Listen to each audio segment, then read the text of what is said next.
Hi, hello everyone. Welcome back to my channel. We are back with the general topics from the paper Milton to the Pre-Romantic. Our first topic for today is Neoclassicism, 18th century. Neoclassicism was an artistic and a literary movement inspired by the classical ideals of ancient Greece and Rome. It emphasized the order, balance, and reason over emotion, clarity in literature and the visual arts. Writers like Alexander Pope, his work The Rape of the Lock, and Jonathan Swift, his work Gulliver's Travels, used the satire and a rational argument to critique society. In architecture, figures like Christopher Wren incorporated classical style in buildings such as St. Paul's Cathedral. Neoclassicism reflected Enlightenment values and opposed the emotionalism of later Romanticism.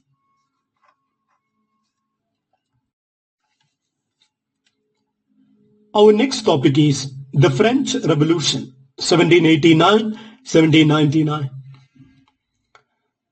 The French Revolution overthrew the monarchy and led to radical political and social change.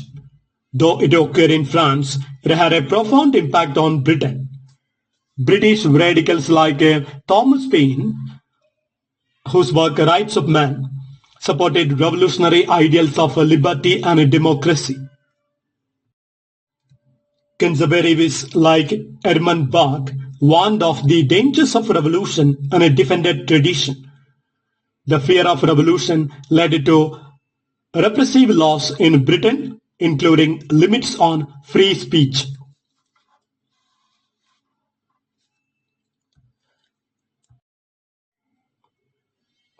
The Napoleonic Wars, 1799 to 1815, resulted from the revolution's aftermath and involved Britain in a prolonged conflict with France.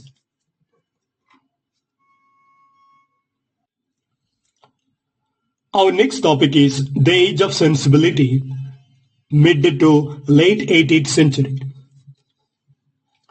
The Age of Sensibility emphasized the emotion, morality, and aesthetics, anticipating the later Romantic movement.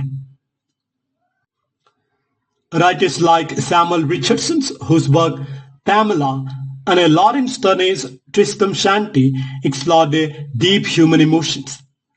Poets such as Thomas Gray and William Blake reacted against Enlightenment rationalism by emphasizing sentiment, nature, and spirituality. This period saw a growing appreciation of nature and the sublime, influencing later Romantic poets like Wordsworth and Coleridge. Our next topic is Caroline lyricism, early to mid 17th century. Also known as the Cavalier poets, these writers were primarily royalists, supporters of King Charles I. Their poetry emphasized the grace, wit, love, nature, and loyalty to the monarchy, often opposing the more serious Puritan literary style of the period. Their verse was heavily influenced by Renaissance poetry, particularly the works of Ben Jonson.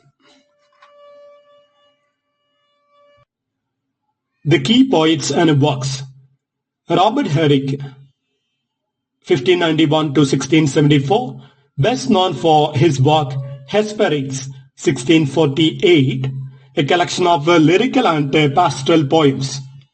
His themes include love, nature, fleeting beauty, and the philosophy of carpe diem, that is, seize the day.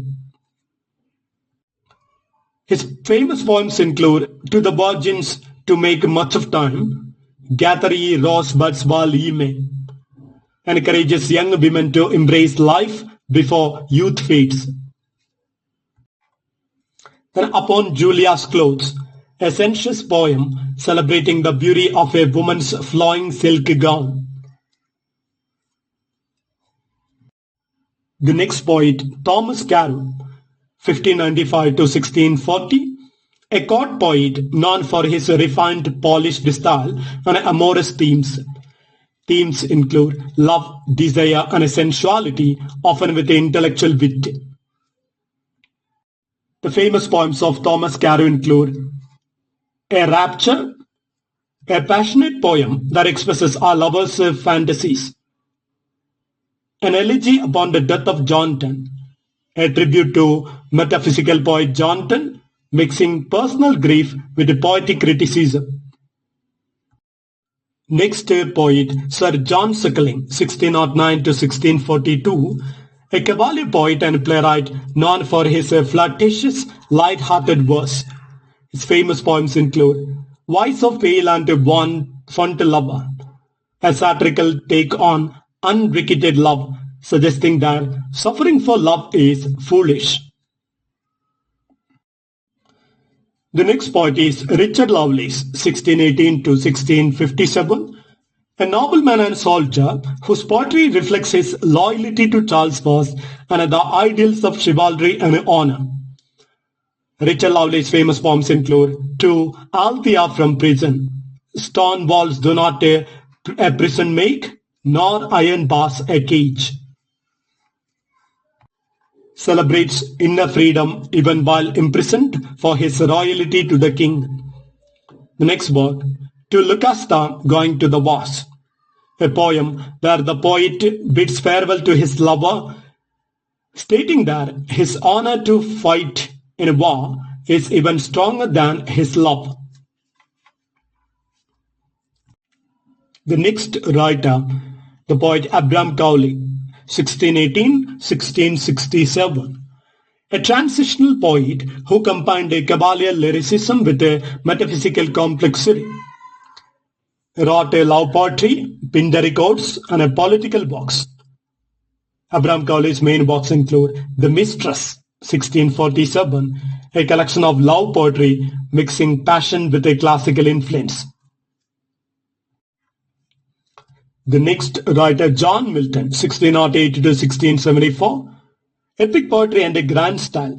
Milton is the greatest English epic poet, often compared to Homer, Virgil, and Dante. He blended classical learning with Christian theology, tackling themes of divine justice, free will, and heroism. His grand style is marked by elaborate syntax, classical allusions, and a powerful imagery.